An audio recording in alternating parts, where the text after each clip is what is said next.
Quero falar sobre algo que mudou a minha história. É um princípio que, quando ele é honrado, ele transforma homens comuns em príncipes. Ele transforma homens improváveis em líderes da sua geração. Mas esse mesmo princípio, quando ele é negligenciado, ele faz com que homens que nasceram para escrever uma história com Deus terminem a sua jornada se tornando um homem comum.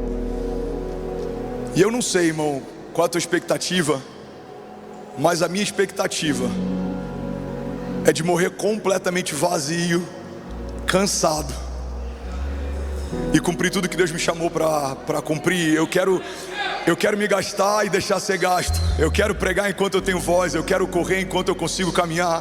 Eu quero voar alto como águia. E eu quero ver a bondade do Senhor todos os dias da minha vida, gerando milagres, abrindo portas, liberando favor. E a minha pergunta é: tem mais alguém aqui que quer viver a plenitude de Deus, que quer viver algo com Deus sobrenatural? Alguém comigo aqui? Então o tema da mensagem de hoje é o poder do posicionamento. Eu vou falar de novo, alguém vai pegar isso daqui. Você precisa se posicionar. Fala para quem está do seu lado, você precisa se posicionar. O posicionamento, ele é interessante. O posicionamento de Adão, apesar de estar no jardim, gera não só sobre ele, mas sobre toda a descendência que vem a partir dele, maldição, afastamento, pecado, juízo, julgo. Mas a posição de Noé na sua geração gera não só sobre ele, mas sobre toda a sua genealogia: bênção, proteção, cuidado, provisão, governo, autoridade. Irmão, a verdade é que um homem posicionado não muda só a sua casa, mas ele estabelece uma bênção geracional sobre as gerações que vão vir depois dele. Um homem posicionado, ele cancela uma maldição hereditária e ele estabelece uma bênção geracional. Alguém está comigo? Diga amém. Um homem posicionado não perde tempo se queixando do pai que teve ou da ausência do pai que não teve, mas ele entende que a partir de agora os seus filhos estão contando com o tipo de paternidade que ele vai estabelecer. Um homem posicionado, ele entende que o fato de sermos vítimas de algumas circunstâncias não nos dá a oportunidade de assumirmos uma mentalidade vitimista. Um homem posicionado, ele usa o que tem no tempo que está, independente das circunstâncias, e ele estabelece aquilo que ele desejaria viver. Um homem posicionado, ele não tem tempo para reclamar, se comparar. Um homem posicionado está ocupado demais ouvindo os céus. Alguém comigo? Diga amém. Mas o homem fora da posição consegue fazer do jardim um inferno. Um homem fora da sua posição, ele consegue estar vivendo o maior romper da sua história, e ainda assim o seu coração não está contente, porque ele compara o seu romper com quem está rompendo do lado. Ele compara a sua casa com uma casa prosperando do lado. Irmão, o homem posicionado deixou de ser um homem natural há muito tempo. Você não se move mais pelo que vê, você se move pelo que viu. Deus te mostrou algo, Deus te prometeu algo, Deus soprou no teu coração algo, e é com esses homens que eu quero falar nessa noite. Alguém está comigo? Diga amém. É sobre isso que eu quero pregar. Você está comigo? Posso começar? Primeiro princípio sobre posicionamento: saber que carrega uma promessa não é uma garantia de que algo vai mudar a tua história. Cada pessoa sentada em cada cadeira desse auditório carrega uma promessa de Deus, mas o fato de você saber que carrega uma não significa que ela vai ser ativada. O que ativa uma promessa e o que libera um destino não é a quantidade de vezes que eu vi a promessa que Deus me fez, mas é o quão posicionado eu estou para que ela se cumpra. Tem gente que já ouviu várias vezes de Deus promessas, e você se contenta só pelo fato de saber que carrega uma. Irmão, olha para mim, guarda esse nome de Jesus.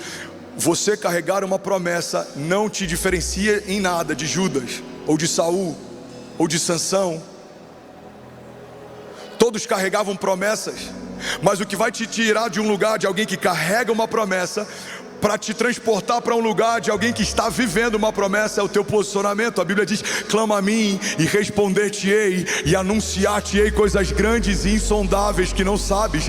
A palavra de Deus diz: os homens que confiam no Senhor, eles correm e não se cansam, eles voam com asas como águias, eles enxergam dos céus para a terra. A Bíblia diz: o homem que confia no Senhor, ele é como o monte de Sião, que não se pode abalar, mas permanece para sempre. A Bíblia diz: alguns confiam em carros, outros confiam em cavalos, mas nós confiamos no Deus da nossa salvação. E a pergunta que eu tenho para fazer nessa noite é: alguém aqui nessa noite quer se posicionar de uma forma diferente? Diga amém.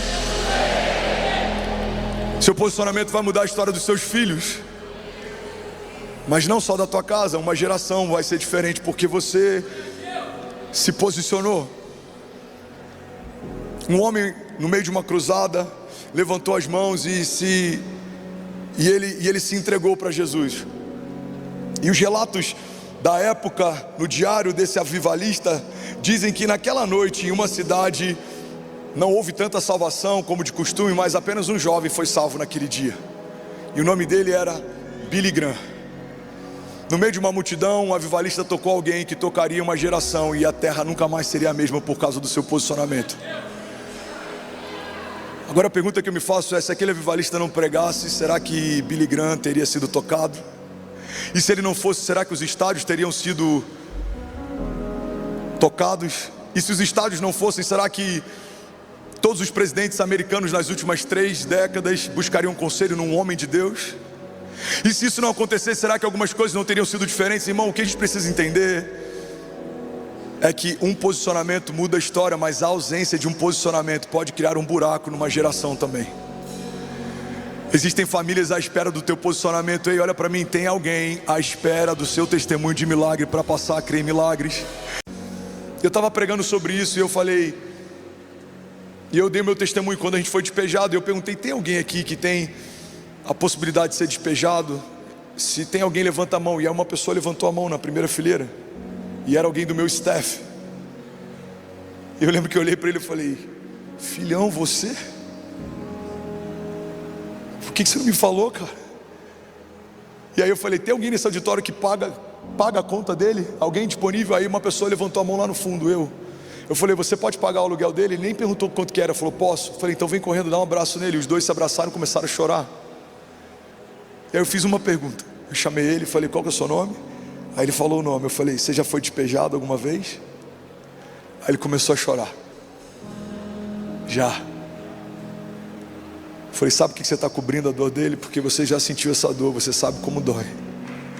E é por isso que Deus te tirou desse lugar, porque você está posicionado para ser resposta para pessoas e lugares que um dia você estava, mas Deus te tirou, você não está mais lá. Pega isso aqui em nome de Jesus, irmão. Hoje aconteceu algo interessante, posso compartilhar? Quando a gente veio para o Brasil para fazer cruzadas de milagres, a gente veio com roupas para ficar 15 dias. E quando Deus disse que era para a gente ficar aqui em Alphaville, a Céci nunca mais voltou na nossa casa para desfazer o quarto dela. A Kezinha nunca mais voltou na nossa casa para desfazer a nossa casa. A gente literalmente foi arrancado de um lugar e transportado para outro. E eu lembro que a Céci, por 3 anos e pouco, os nossos móveis eram todos doados. A gente chegou em Orlando e a gente recebeu doações e móveis, e no último ano a gente começou a conseguir comprar algumas coisas. A gente foi na IKEA, a gente foi na West Elm, a gente começou a montar a casa. E a Céci estava toda feliz, ela queria um quarto, se eu não me engano era boho, o estilo que ela queria. E aí estava todo decoradinho e ela estava toda feliz com o quarto. Ela montou aquele quarto, mas ela nunca foi para desmontar. E hoje eu recebi um e-mail que parece besteira, mas eu comecei a chorar. Hoje eu terminei de pregar, eu recebi mensagem de jogador da Champions League, eu recebi mensagem de influenciador da nação, de pessoas que estavam conectadas, e todas elas me alegraram, mas nenhuma delas me fez chorar, nenhuma delas me impactou. Mas um e-mail me fez chorar igual criança na minha sala. Chegou um e-mail dizendo que a TV que eu comprei para o novo quarto da SES, está chegando, e eu comecei a chorar, porque eu falei: Deus, eu estou podendo remontar um quarto que um dia minha filha perdeu, eu estou podendo restituir aquilo que um dia a gente perdeu, e a glória da segunda casa é tão mais poderosa do que a da primeira. Aquilo que o Senhor opera no lugar da vergonha é tão mais poderoso do que aquilo que a gente enfrentou no passado. Irmão, guarda isso aqui em nome de Jesus. Você pode estar no lugar que está, ter o status que tiver, a posição que for, mas não tem nada mais glorioso do que ver Deus operando na tua casa, a glória da dupla honra dele. Deixa eu profetizar isso sobre alguém em nome de Jesus. No lugar da vergonha, no lugar da falta, no lugar da humilhação, no lugar do corte, no lugar da ferida, no lugar da traição, nesse lugar Deus é poderoso para operar a glória da dupla honra de Deus. Deus vai restituir aquilo que foi roubado sobre homens, famílias posicionadas em Deus. Não há nada que Ele não possa fazer, não há nada quebrado que Ele não possa restaurar, não há nada roubado que Ele não possa restituir. Agindo Deus em nosso favor, quem impedirá o seu agir? Nós cremos e nós declaramos que se Deus é por nós, quem será contra nós? Se você crê nisso, irmão, você pode dar um brado de liberdade no seu lugar. Aleluia! Vamos ter alguém pronto para viver a glória da dupla honra de Deus aqui nessa noite. O inferno está usando, como é que eu posso falar isso sem dar problema? Jesus. É porque é complexo, você sabe. Nosso judiciário é super estável, a gente está vivendo um momento super tranquilo na nação. Então deixa eu ver como é que eu posso falar isso sem dar problema. Tem muitos shows que estão sendo financiados com verbas públicas, simulando aborto no palco. E a igreja de Jesus ainda está combatendo a si mesmo, porque não entendeu a visão que Deus deu para uma comunidade. Porque não somos o organismo social mais poderoso da terra? Porque a nossa posição nos divide. Porque quem não ajunta espalha. A gente precisa entender que temos mais coisas que concordamos do que divergimos. A gente precisa entender que se uma vida vale mais do que qualquer coisa, só a salvação que Deus tem gerado nesse lugar já é um fruto que justifica qualquer diferença teológica ou doutrinária. Precisamos entender que nunca foi sobre a cor da parede que pintamos as nossas igrejas. Precisamos entender que nunca foi sobre o tipo de roupa que a gente veste enquanto prega. Eu falei sobre isso um tempo atrás, mas eu preciso falar de novo. Quantas pessoas ficam afrontadas quando eu prego de boné? Nunca foi sobre o boné que eu uso, mas é sobre a esposa que eu tenho, o casamento que eu tenho, o governo da minha casa. É sobre um púlpito puro. Igreja não é sobre a cor das paredes. Uma parede branca não torna uma igreja santa, uma parede preta não torna uma igreja mundana. Esse é o nosso desafio. Somos modernos, mas não somos mundanos. Alguém está comigo? Diga amém. Tá tudo bem a UOL bater, tá tudo bem a Globo bater, mas não dá para a igreja bater na igreja. Faz sentido? Não dá. Não dá para você estar aqui recebendo tanto da visão, em um momento, porque você divergiu da visão, você fala: não, isso eu não vou colaborar, eu não vou participar. Você ainda não entendeu que não é sobre você, é sobre nós. Tudo que Deus faz a partir da igreja, Ele faz no plural, desde Gênesis. Façamos o homem a nossa imagem e semelhança. Até o Pai não abriu mão de fazer em conjunto, o Pai, o Filho e o Espírito Santo, desde o princípio, fazendo todas as coisas. O que vai mudar essa geração? O meu posicionamento? Não, o nosso.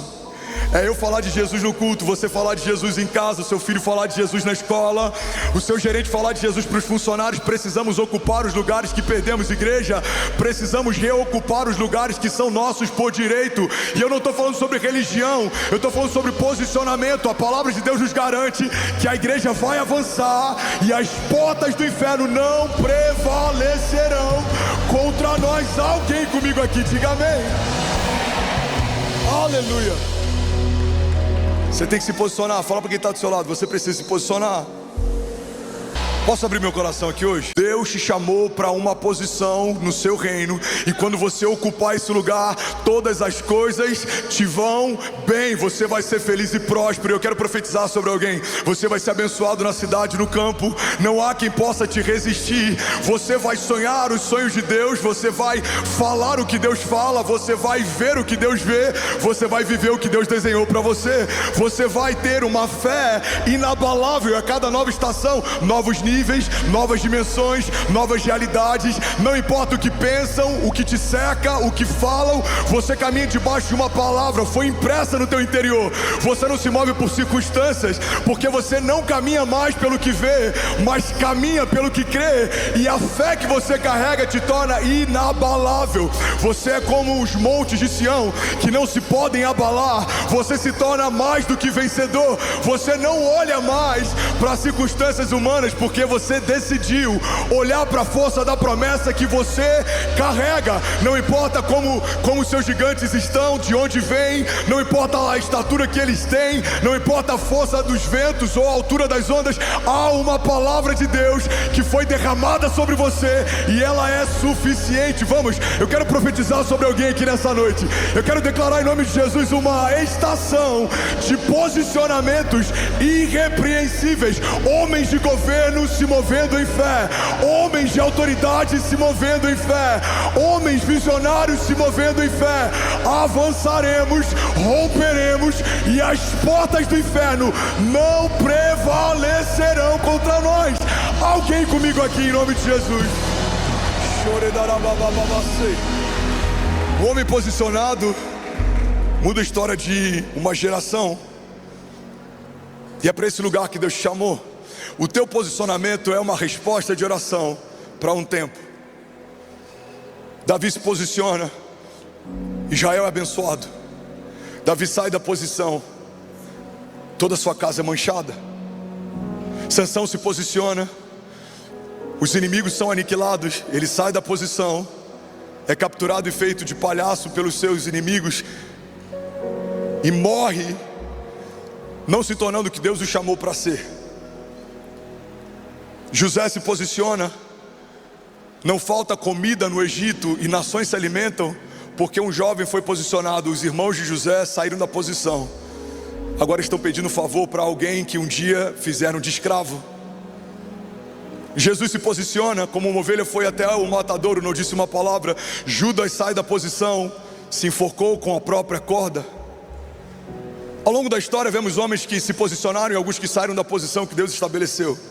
Ao longo da história vemos que homens comuns podem se tornar extraordinários se eles forem completamente dependentes do extraordinário de Deus. Mas ao longo da história também vimos homens extraordinários que tiveram um final triste e ordinário, porque em algum momento pararam de caminhar debaixo da nuvem da direção de Deus. Irmão, eu vim aqui te lembrar que muitos na minha geração, com mais conhecimento, unção, com um histórico familiar ou de uma linhagem sacerdotal, poderiam estar vivendo o que eu estou vivendo, mas em algum momento da história saíram da posição. E é por isso que Deus pega alguém que até 20 anos atrás nem sabia quem Deus era, alguém improvável, alguém simples, alguém que não é culto, alguém que não é erudito, alguém que não vem de uma linhagem rica, alguém que não vem de ministério, alguém que não tem um sobrenome conhecido, mas Deus pega alguém que não é nada e Ele estabelece, porque a tua posição libera o teu destino, a tua posição afeta a tua casa. Daqui a algumas gerações, eu creio e eu declaro em nome de Jesus, alguém vai dizer: o meu bisavô teve uma visão, e a partir daquele ano de uma igreja tão nova, estádios na nação passaram a ser ocupados. Não havia mais estádios disponíveis na nação, porque as igrejas começaram a dominar e não havia, e construíam mais e eles eram ocupados. Mas há algum tempo atrás, isso era impensável.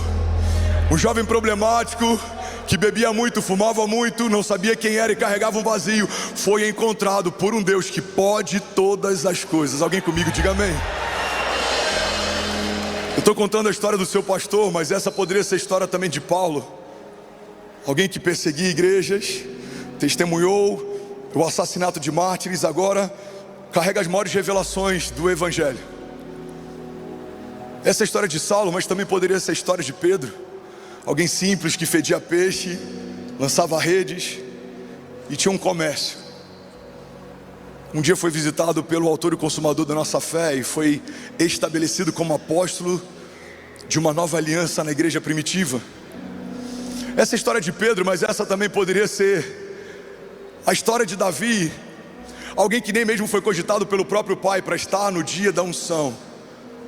Mas quando Deus vasculhou entre os seus filhos e percebeu que aquele a quem ele desejava não estava, mandou chamar. Irmão, guarda isso em nome de Jesus. Quando o seu coração está posicionado, mesmo que homens não te chamam, Deus vai mandar te chamar. Não, vou falar de novo aqui, vai pegar esse nome de Jesus. Quando o seu coração está posicionado, não importa se vão lembrar de você, o Deus que te fez, Ele lembra e Ele te chama pelo nome. O copeiro e o padeiro, eles esqueceram de José, mas Deus não se esqueceu de José. Mandou chamar no meio de um cativeiro. Irmão, eu vim aqui declarar que não importa a circunstância, o deserto, ou talvez até o cativeiro, se você permanecer e não desanimar, se você crer e não duvidar, se você avançar e não recuar, a promessa que Deus disse que aconteceria, eu vim declarar que já aconteceu. Alguém comigo aqui, diga amém. Aleluia.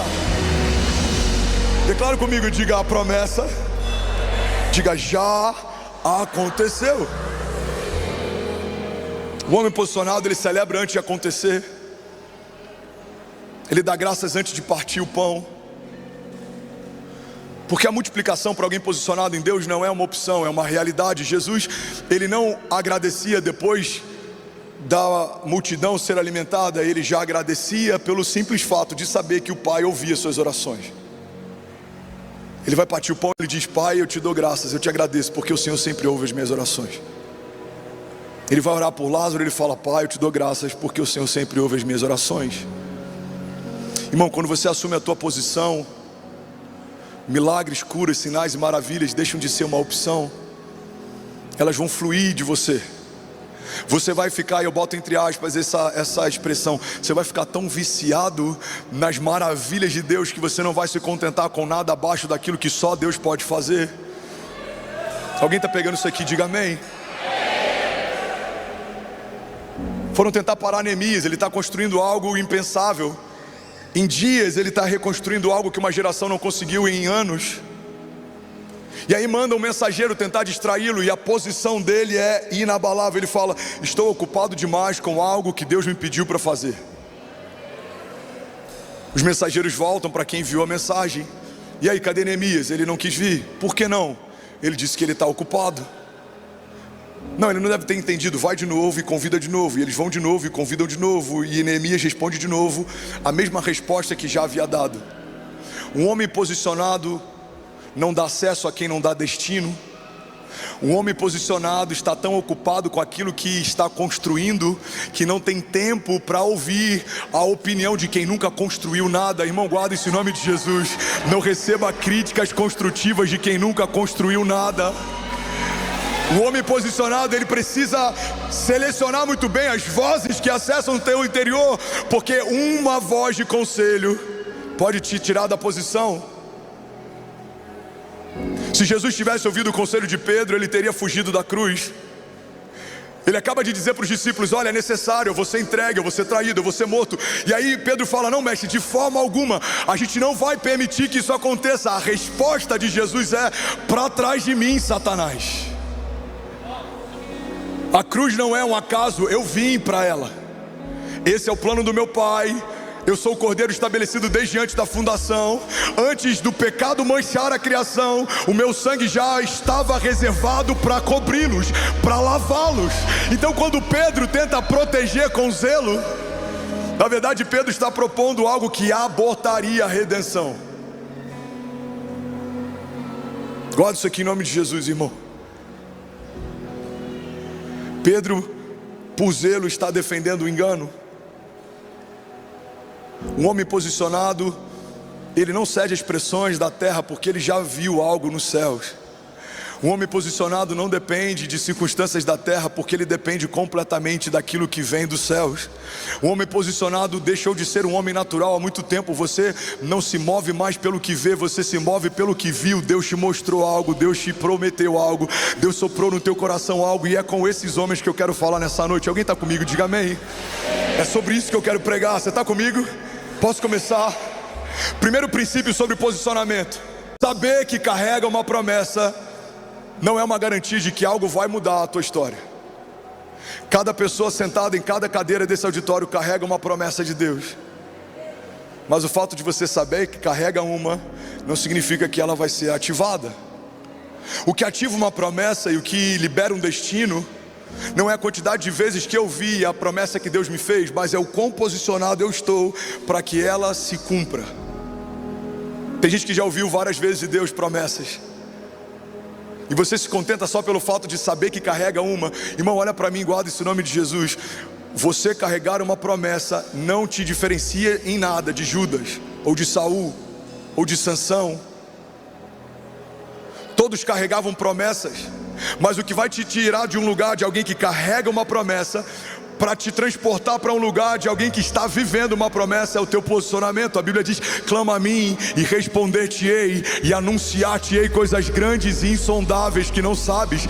A palavra de Deus diz: os homens que confiam no Senhor, eles correm e não se cansam, eles voam com asas como águias, eles enxergam dos céus para a terra. A Bíblia diz: o homem que confia no Senhor, ele é como um monte de Sião que não se pode abalar, mas permanece para sempre. A Bíblia diz: alguns confiam em carros, outros confiam em cavalos, mas nós confiamos no Deus da nossa salvação. E a pergunta que eu tenho para fazer nessa noite é: alguém aqui nessa noite quer se posicionar de uma forma diferente? Diga amém.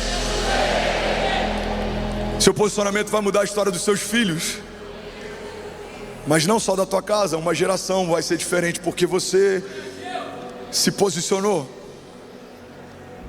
Um homem no meio de uma cruzada levantou as mãos e ele se entregou para Jesus. E os relatos da época no diário desse avivalista dizem que naquela noite, em uma cidade, não houve tanta salvação como de costume, mas apenas um jovem foi salvo naquele dia, e o nome dele era Billy Graham. No meio de uma multidão, um avivalista tocou alguém que tocaria uma geração, e a terra nunca mais seria a mesma por causa do seu posicionamento. Agora a pergunta que eu me faço é: se aquele avivalista não pregasse, será que Billy Graham teria sido tocado? E se ele não fosse, será que os estádios teriam sido tocados? E se os estádios não fossem, será que todos os presidentes americanos nas últimas 3 décadas buscariam conselho num homem de Deus? E se isso não acontecesse, será que algumas coisas não teriam sido diferentes? Irmão, o que a gente precisa entender é que um posicionamento muda a história, mas a ausência de um posicionamento pode criar um buraco numa geração também. Existem famílias à espera do teu posicionamento. Ei, olha para mim, tem alguém à espera do seu testemunho de milagre para passar a crer em milagres. Tem alguém que vai ouvir o testemunho do que Deus fez na tua história e vai passar a crer que Deus vai fazer na história deles também. Alguém comigo aqui?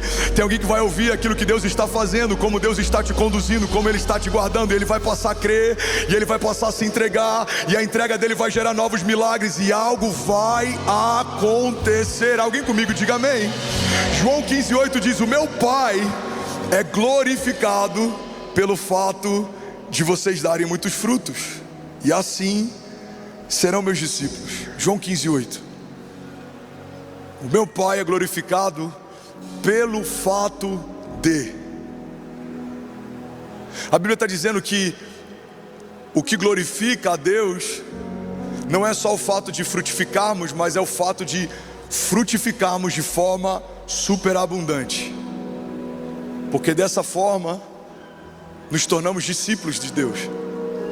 Irmão, você não foi chamado por Deus para receber só uma medida que vai ser derramada sobre a tua casa. Você precisa entender que é algo que vai além de você.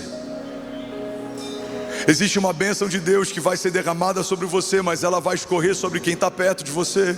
Existe uma provisão de Deus que vai ser confiada em você, mas ela não é só sobre você, ela precisa tocar pessoas que estão no seu entorno. Alguém está pegando isso aqui em nome de Jesus? É por isso que muitas vezes me incomoda quando pessoas tentam criticar a velocidade, ou o tamanho, ou a visão, ou a excelência. Eu estava gravando um podcast essa semana, e aí eles estavam citando matérias que saíram na Globo, ou que saíram no UOL, falando sobre a nossa visão. E em um dos trechos da matéria, o jornalista diz: essa igreja é megalomaníaca. E aí a pessoa no podcast falou: o que você tem a dizer sobre a cobrança desses ingressos tão caros para esse evento? E eu comecei me justificando. Eu falei: olha, quando a gente vai viajar, a gente precisa pagar um ticket para embarcar no avião. Quando a gente vai fazer tal evento, a gente precisa. E eu comecei a tentar me justificar, e aí Deus falou comigo: para de se justificar e confronta quem te confronta. E aí do nada, você vai ver esse corte. Eu falei: agora, irmão, quer saber? Eu falei com ele: eu acho pouco um estádio. Numa nação em que 70% da população se diz cristã, eu acho que só um estádio alugado no 31 de dezembro em São Paulo denota algo. Há uma omissão por parte dos cristãos, porque não deveria haver estádio suficiente para que a igreja de Jesus ocupasse. Eu acredito que vai chegar um momento, se nós nos posicionarmos, em que as prefeituras vão dizer: olha, a Avenida Paulista a gente tem que deixar para a igreja, porque não há outro lugar em que mais de 10 milhões de pessoas se reúnam. Então esse show coloca em outro bairro, porque os melhores espaços da cidade estão reservados para a igreja de Jesus. Alguém comigo aqui, diga amém. O que você acha, pastor? Eu acho pouco. Eu acho que a gente ainda não entendeu. Eu acho que tem gente achando que ainda é sobre um evento, é sobre uma ocupação, é sobre uma mensagem. Irmão, você já parou para pensar que há uma possibilidade de no dia 31 de dezembro, nem que seja por 1 minuto, um culto cristão passar o Ibope da Globo numa transmissão de virada de ano?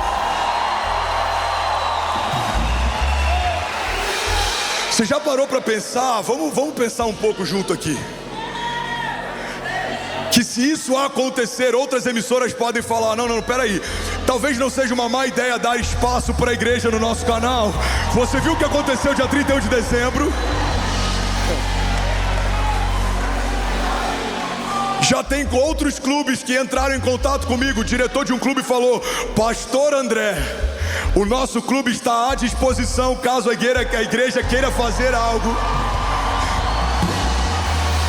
A gente precisou de muito esforço para entrar, mas eu creio que em algum momento eles vão dizer: entrem, porque nós entendemos que não há nada mais poderoso do que a igreja de Jesus posicionada. Alguém comigo aqui, diga amém. Aleluia. Mas o que fere a igreja? A própria igreja. Tem mais soldados mortos em combate por fogo amigo do que por fogo dos nossos inimigos. Aí um dos pastores, eu nem ia falar sobre isso, mas eu senti de falar e eu vou compartilhar. Eu estou em casa, amém? Quem fala o que quer, ouve o que precisa ouvir. Aí citaram: pastor fulano de tal, da comunidade tal, diz que tudo isso é sobre lucro, a igreja se tornou um comércio. Pastor, o que você pensa sobre? Primeiro, eu não sei quem ele é. Talvez se ele começar a fazer algo relevante a ponto da gente ouvir falar sobre, eu saberia. Mas provavelmente ele tem muito tempo criticando quem está construindo algo muito grande, e por isso a gente não sabe ainda quem ele é. Mas uma coisa eu sei, quem não está construindo sempre tem uma opinião sobre a construção de quem está. Quem não está visionando sempre tem uma opinião sobre quem está. Quem não está avançando sempre tem uma opinião sobre quem está. Mas estamos posicionados como Neemias. Estamos ocupados demais, fazendo o que Deus nos chamou para fazer. Não dá tempo para sair da obra. Deus está nos chamando para uma coisa nova. Alguém comigo, diga amém. Aí eu chamei o time e falei: time, me passa por favor qual que é o valor que custa esse evento por pessoa. Você sabe quanto custa por pessoa esse evento? Você quer saber? Cada pessoa nesse evento custa pra gente R$400. Então se você está pagando 100, tem alguma cadeira que custa muito mais, pagando para você estar. E você pode estar usufruindo desse espaço, criticando: eu acho um absurdo ter um assento mais caro. Pois é, você está sentado no seu, porque alguém está pagando o dele e o seu. Você está comigo? Eu acho um absurdo a igreja cobrar, eu também, mas eu também acho um absurdo o Allianz cobrar, a companhia de energia cobrar, o gerador cobrar. A igreja não é sobre quanto custa para ocuparmos, é sobre porque ainda não temos um estádio. Porque quando igrejas estiverem em estádios, não precisaremos cobrar para usar algo que já é nosso. Alguém comigo aqui, diga amém. Você já viu em 2 anos e meio que eu pastorei essa igreja algum evento nosso bilhetado? Por quê? Porque é a nossa igreja. Deus nos confiou, a gente está construindo. É o seu dízimo que sustenta o orfanato que a gente ajuda no Haiti. É o seu dízimo que ajuda a pagar o boleto do LED que você está ouvindo a mensagem. É o seu dízimo que banca o ar-condicionado do Kids. E também é o seu dízimo e a sua oferta que sustenta a ação social. O que estamos fazendo juntos. Não há uma família que banca a igreja, são as famílias da igreja que estão pagando a conta. Agora, imagina se em algum momento tivermos um ginásio ou arrendarmos um estádio. Eu preferia chegar numa matéria como essa e falar: pastor, por que é de graça? Então, é porque arrendamos o estádio. A gente não tem por que cobrar algo que já é nosso. Você está comigo? Se um clube de futebol, irmão, consegue acessar esse lugar, a igreja de Jesus precisaria pensar o porquê não estamos acessando ainda. Se torcidas organizadas conseguem se mobilizar para cobrir a nudez de um clube em dívida, precisamos entender por que a gente, ao invés de cobrir a nudez da igreja, ainda prefere ficar descobrindo e apontando. É esse posicionamento que tem feito a igreja, que é o organismo mais poderoso da face da terra, que compõe 70% da população brasileira, ter saído do lugar que ocupava e agora está pedindo favor em lugares que deveria estar estabelecendo o governo. Você quer um exemplo? A Universidade de Harvard, ela foi formada por um pastor protestante. A Universidade de Oxford foi formada por pastores protestantes. Havia curso de teologia em Harvard. Hoje é impossível fazer um culto cristão dentro de um lugar que a igreja fundou.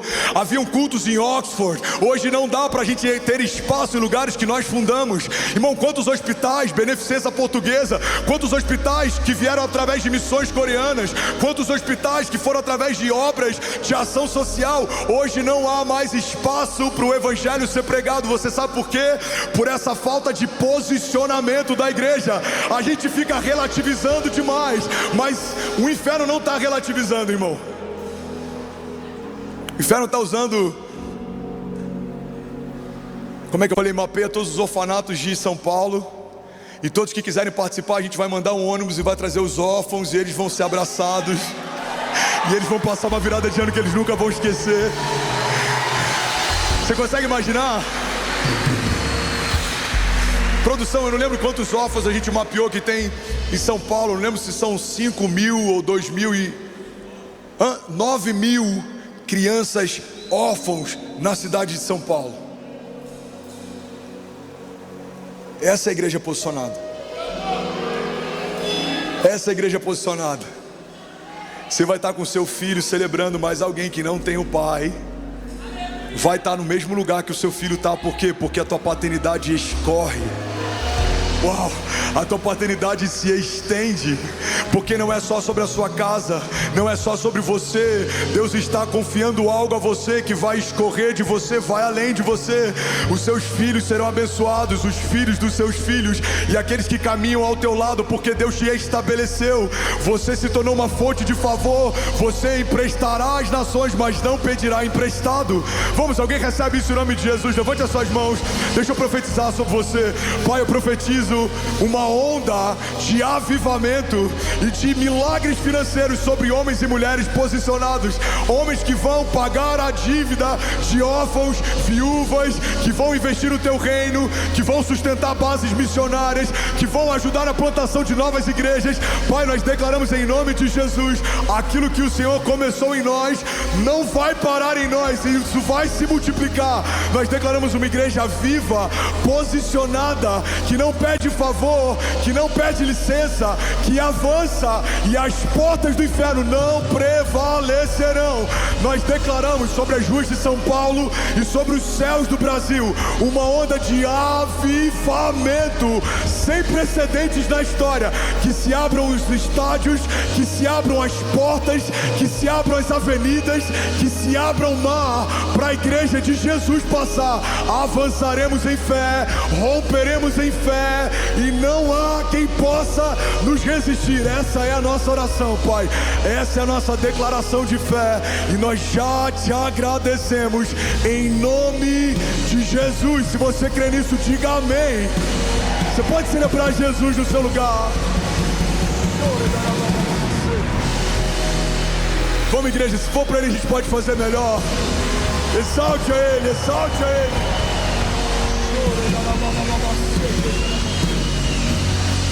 Aleluia. Alguém pode dizer ainda bem que eu vim em Jesus? Existe um princípio que gera muito temor em mim. O entendimento de que se Deus não puder contar comigo, Ele usará outro para fazer história. Eu já falei sobre isso há algum tempo atrás. Eu lembro de uma visão que eu tive, e eu via Deus chamando famílias como se fosse um alistamento, eram filas. Eu estava ansioso para que Ele chamasse o meu nome, e Ele chamou família Fernandes. E eu olhei para trás, estava a Kezinha e os nossos filhos, e aquilo me deu uma paz. É como se Deus falasse: filho, se eu voltasse hoje, toda a sua família estava alistada. Servo bom e fiel. Todas as noites, quando eu vou botar a César para dormir, tem um crachá em cima da prateleira dela escrito voluntário. A minha filha tem a alegria de poder em alguns momentos servir como voluntário. E, meu irmão, a Bíblia diz que se crescermos nesse caminho e ensinarmos os nossos filhos nele, quando eles crescerem, não se desviarão. Deixa eu profetizar sobre algum pai, sobre alguma mãe aqui em nome de Jesus. O teu posicionamento vai liberar o destino do teu filho. O seu filho vai ser arrastado pelo teu exemplo. Não é o teu sermão, não é a tua exortação, não é o teu bom conselho, é o que você faz. Quando você acha que ele não vê, ele vai se inspirar em você, e ele vai ser maior do que você. Ele vai tocar nações que você não tocou, ele vai chegar em níveis de fé que você não chegou. Os seus filhos, em nome de Jesus, serão poderosos na terra, serão poderosos na terra, serão tementes ao Senhor, caminharão debaixo da bênção de Deus, serão dependentes em tempo e fora de tempo, serão como uma árvore plantada junto ao ribeiro das águas, que até em tempos de seca permanecem frutificando, darão fruto certo no tempo certo. Eles terão a sua esposa ou seu marido assentado como uma videira frutífera na mesa, e os seus filhos como brotos de oliveira ao redor dela. Assim será a sua descendência, caminhará sem ter vergonha, ou mancha, ou mácula, serão gloriosos em nome de Jesus. A glória de Deus estará sobre a face deles. Aonde eles entrarem, algo diferente vai acontecer.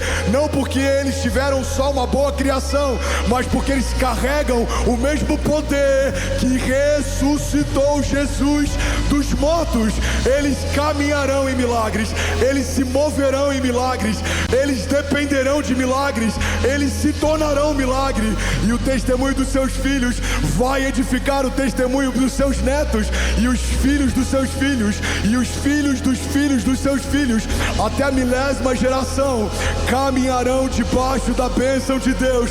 Porque em 2024 você decidiu se posicionar, e a tua posição é como uma semente no reino de Deus.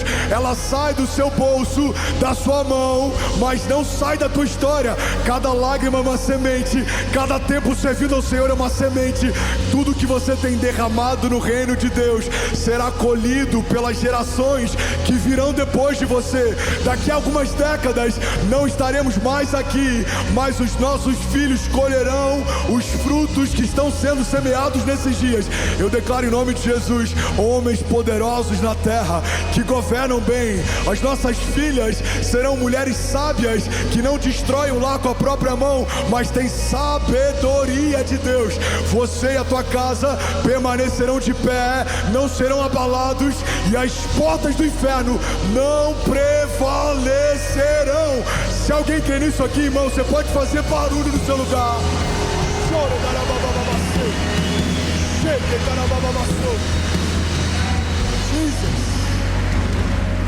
Jesus.